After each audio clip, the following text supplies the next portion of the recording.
The seventh step to the home buying process is what's called the closing. And I really hate that everyone refers to it as the closing because everyone thinks that this is the final step. It's actually not. Recording is the final step. Closing is when you go to the title company's office and you sign all the documents.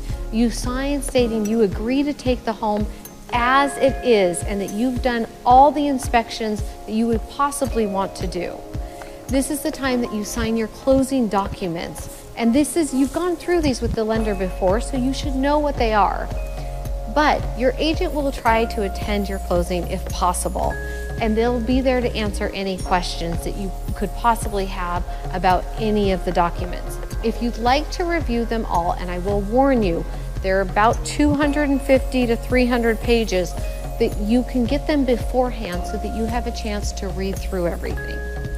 The title officer is going to be there. They're going to have a copy of the title that you've gone through with your agent, and everything is going to be finalized here. Once you've signed the closing documents, it's very, very, very difficult, and I mean it takes a court order to stop the transaction from happening. Same thing with the seller. Once the documents are signed, it's on its way to the courthouse. When it gets to the courthouse, that's when it's officially called recording. This can take a couple of days.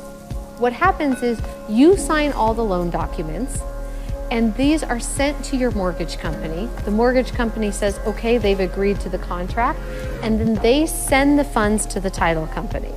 The title company then distributes everything where it needs to go. For instance, they need to pay off the seller's mortgage. They've gotten a payoff statement for the day of closing. They have to make sure that all taxes are paid, how they need to be allocated. And then all assessments that the seller is responsible for are going to come out of your funds of when you paid them. So the seller is only going to get what is left after all of that has been paid.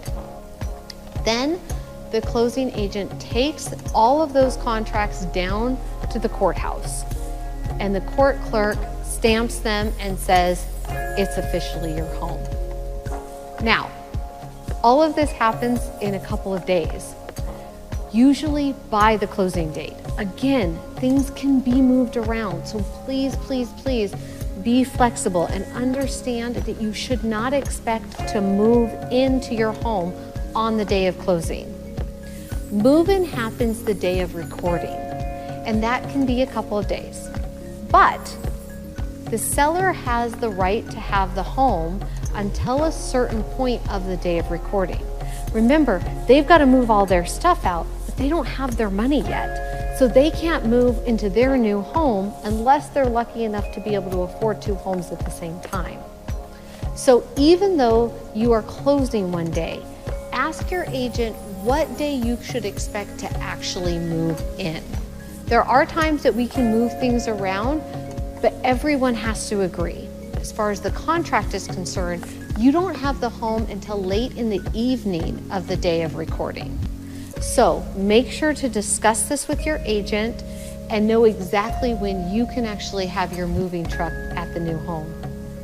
The last step, the final step, is when your agent gives you the keys. Congratulations on your new home purchase.